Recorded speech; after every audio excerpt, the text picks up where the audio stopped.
이번 시간에 우리가 이제 전번 시간에 이어서요, 동기의 착오, 여기에 대해서 살펴보도록 그렇게 하겠습니다. 여러분, 이제 우리가 이제 착오라고 하는 것은 뭐죠? 착오라고 하는 것은 먼저요, 주관적인 요건하고요, 주관적 요건하고요, 객관적 요건이 있어야지 우리 이것을 착오라고 한다고 그랬죠. 이 주관적인 요건은 누구의 입장에서? 표의자의 입장에서요, 의사를 중시하고요.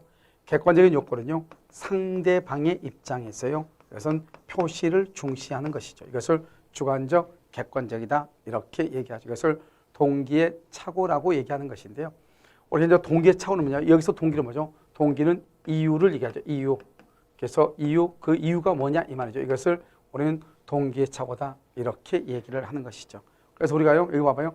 장래 도시 계획이 변경되어 호텔의 신축 허가를 받을 수 있을 것이라고 스스로 생각했다 이 말이죠.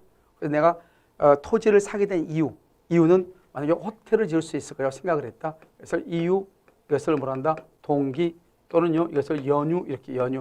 내가 뭐 때문에 연유됐다 이 말이죠. 토지의 매매 계약을 체결했으나 그 후 예상대로 되지 않았다. 예상대로 되지 않았다. 그러니까 내가 그 이유가 잘못됐다. 동기가 잘못됐다 이 말이죠. 이것을 동기의 착오라고 얘기하는 거예요. 이 동기의 착오를 이유로 취소하려면 그 동기를 당의 의사표시의 내용으로 삼을 거예요. 상대방한테 뭘 해야 돼? 표시해야 돼. 동기를 표시해야 돼요. 알겠죠? 그 다음에 법률행의 내용으로 인정이 돼야 돼요. 그런데 뭐까지는 필요 없다? 합의는 필요가 없다 이 말이에요. 합의는 필요가 없다. 자, 그럼 이게 지금 무슨 말인가? 지금부터 설명을 해요. 우리가 여러분요, 동기라는 건 뭐죠? 동기라고 하는 것은 그것은 주관적인 요건이죠. 그래서 주관적인 요건과 객관적인 요건이 있어야 착오가 되는 거잖아요. 그래서 동기는 주관적인 요건에 불과하고요, 객관적인 요건이라는 것이 없잖아요. 그러니까 동기의 착오는 착오가 아닌 거예요.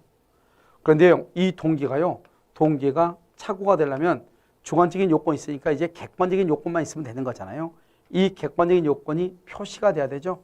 그래서 그 동기를 표시해야 되죠. 표시라는 것은 내가 여기다 호텔 신축을 하려고 한다. 그래서 내가 여기 땅을 사게 되는 것이다. 이렇게 얘기를 해야죠. 그래서 원래 그냥 만약에 호텔 신축 허가를 받을 수 없는 땅이면 평당 100인데요. 호텔 신축이 된다고 해서 130에 계약을 했다 이 말이죠. 그것을 뭐란다? 그 동기가 법률행위의 내용으로 되어 있다 이 말이죠. 그러니까 100이 아니고 130에 계약했다 이 말이죠. 그래서 이렇게 동기가 표시되고 법률행위 내용으로 인정되면 동기의 착오가 되는 것이죠. 그런데 실제로는 신축을 할 수 없다는 이 말이죠. 이것을 동기의 착오라고 하는 거예요. 주관적인 요건과 객관적인 요건을 갖추었잖아요. 그런데요, 이 동기가 반드시 표시가 되지 말고 여기 상대방으로 되어 있죠. 상대방으로부터 유발이 됐다 이 말이죠. 내가요, 집에 있는데요, 친구가 전화 온 거예요. 야, 여기 호텔 신축 허가 받을 수 있다는데 너 그때 뭐지 그 숙박업이라는 이런 걸 하고 싶다고 했는데 혹시 호텔 지을 생각 없니? 이렇게 물어봤단 말이죠. 그래서 상대방이 뭐라고 그래요? 그래, 그럼 내가 한번 해볼게. 알겠죠? 그래서 여기 상대방이라는 사람이 갑자기요, 호텔 신축 허가를 받을 수 없는 토지임에도 불구하고요, 받을 수 있다고 나한테 전화가 왔다 이 말이죠.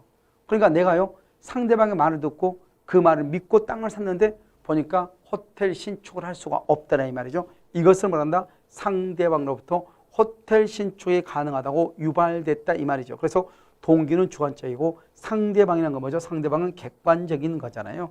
그래서 주관적, 객관적 그러니까 착오가 된다 이런 말이에요. 그래서 동기가 표시되거나 동기가 상대방으로부터 유발이 되면은 착오로서 말 수 있다, 취소할 수 있다 이런 말이죠. 알겠죠? 그래서 동기의 착오를 이유로 말 수 있다, 취소할 수 있다 이렇게.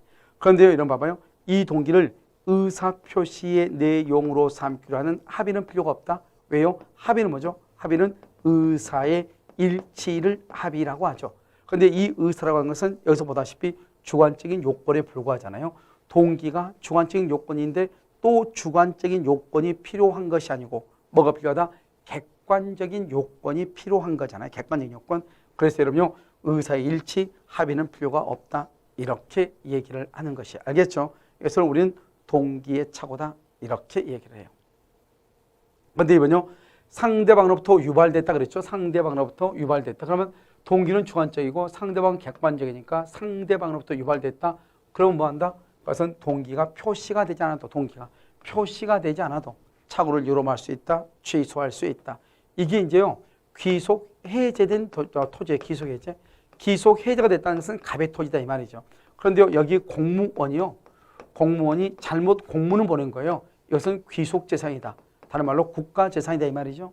그랬더니 갑이 그러면 어떻게 했으면 좋겠냐 그랬더니 갑한테 뭐라냐. 먼저 국가에다가 증여해라. 증여를 하면은 우리가 값싸게 당신한테 불화를 해주겠다. 값싸게 국가가 이렇게 했단 말이죠. 그러니까 갑이라는 사람이 이것이 국유지인 줄 알고 이것을 국가에 증여를 했다 이 말이죠. 근데 나중에 알고 보니까 이건 처음부터 국유지가 아니고 귀속 해제가 된 토지예요. 즉 자기 땅이다 이 말이죠.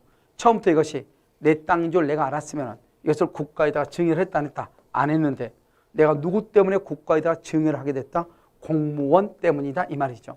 그러니까 이 공무원이 처음부터 잘못된 정보를 주지 않았더라면 내가 이러한 행동을 하지 않았을 것이다 이 말이죠. 이것을 말한다. 상대방이 누구다? 공무원이죠. 유발된 동계착오마다 잘못된 정보를 줬다 이 말이죠. 잘못된 정보로 인해서 이런 말이죠. 그래서 담당 공무원의 권고에 따라서 귀속 해제된 토지인데도 귀속재산인 줄 알고 국가에 증여한 경우처럼 이렇게 됐죠. 동기가 상대방의 잘못된 방법에 의해서 유발됐거나 상대방으로부터 제공이 된 경우는 이때는 동기가 뭐 되지 않아도 표시가 되지 않아도 착오를 이유로 취소할 수 있다. 그러니까 동기의 착오가 착오를 이유로 취소하려면 두 가지가 있어야 된다. 하나는 뭐다? 동기가 뭐가 되거나 표시가 되거나 또는 동기가 상대방으로부터 유발이 되면 된다. 상대방으로부터 동기가 유발됐는데 굳이 또 표시까지 있을 필요는 있다 없다? 없다 이렇게. 자, 그 다음에 3번은요. 취소 요건이죠. 중요분의 착오와 중대한 과실이 있어야 돼요. 그럼 이것은 이제 중요한데요. 먼저 이제 여기서요. 이렇게 이제 갑이라는 사람이 있잖아요. 갑을 표의자라고 하고요. 그 다음에 여기 을이 있죠. 을을 뭐란다? 상대방이라고 얘기하는 거잖아요. 그러면 이 표의자는요. 뭐가 있어야 한다? 먼저 중요 부분의 착오. 이 중요 부분에 착오가 있어야 되죠. 착오가 있으면 갑은요. 무조건 취소하죠. 그래서 이것을 갑을 취소권자 이렇게 얘기를 하는 거예요. 중요 부분에 착오가 있으면 그러면 중요 부분에 착오이다 아니다 하는 것은 누가 증명을 해야 된다? 당연히 갑이 증명을 해야 되겠죠. 그러면요. 갑이 중요 부분에 착오를 했죠. 그러면 상대방은요. 상대방은 갑이 그럼 취소하잖아요. 그럼 갑은 취소를 못하게 되겠죠. 이 사람은 취소를 뭐한다? 못하게 해야 되겠죠. 못하게. 취소를 못하게 해야 되겠죠. 그럼 취소를 못하려면 그럼 어떻게 해야 돼요? 중요 부분에 착오가 있지만 뭐가 있다? 착오를 함에 있어서 뭐가 있다? 중대한 과실. 중대한 과실이 있어서 중대한 과실이 있다고 그래서 취소를 못한다고 이 중대한 과실을 상대방이 입증을 해야 되는 거예요. 그래서 우리가 착오를 이유로 취소하려면 어떻게 해야 된다? 먼저 갑은 중요 부분에 착오를 하면 돼요. 그럼 무조건 취소하는 거예요. 그러면 상대방은요. 취소를 못하게 막아야 되겠죠. 그러면 너는 착오를 함에 있어서 중대한 과실이 있다. 그래서 너는 취소할 수 없다. 이렇게 상대방이 증명을 해야 돼. 만약에 상대방이 표의자의 중대한 과실을 증명을 못하죠. 그러면 그냥 취소가 되는 거죠. 그래서 먼저 여러분 여기서 이제 우리가 알아야 될 것은 무엇을 얘기한다? 먼저 중요 부분의 착오. 중요 부분의 착오이냐 아니냐를 먼저 알아봐야죠. 착오가 아니다 그러면 취소를 못하는 거예요. 취소를 못한다는 말은 다른 말로 유효다 이런 말이죠. 그런데 중요 부분의 착오이다. 착오라고 해가지고 무조건 취소하는 게 아니에요. 알겠죠? 중요 부분의 착오인데 뭐가 없어야 돼요? 중대한 과실. 중대한 과실. 과실이 있느냐 없느냐 이 말이죠. 중대한 과실이 있느냐 없느냐. 그러면 중대한 과실이 없다? 없다 그럼 뭐 할 수 있다? 취소할 수 있다. 취소하게 되면 뭐다? 소급해서 처음부터 무효가 돼. 소급해서 무효가 돼. 취소할 수 있다 이 말이죠. 그럼 여기서 중대한 과실이 없다는 말이 무슨 말이다? 그러면 경과실. 가벼운 과실이 있어도 취소한다. 이게 중요하죠. 그래서 여러분 봐봐요. 우리가 중요 부분에 착오가 있죠. 착오가 있는데 착오를 함에 있어서 경과실이 있으면 취소를 해. 중대한 과실이 없으면 취소를 한다 이 말이죠. 그런데 만약에 중대한 과실이 있다? 있다? 그럼 원칙적으로 취소를 못해. 취소를 못한다는 말은 그것은 그냥 유효가 돼.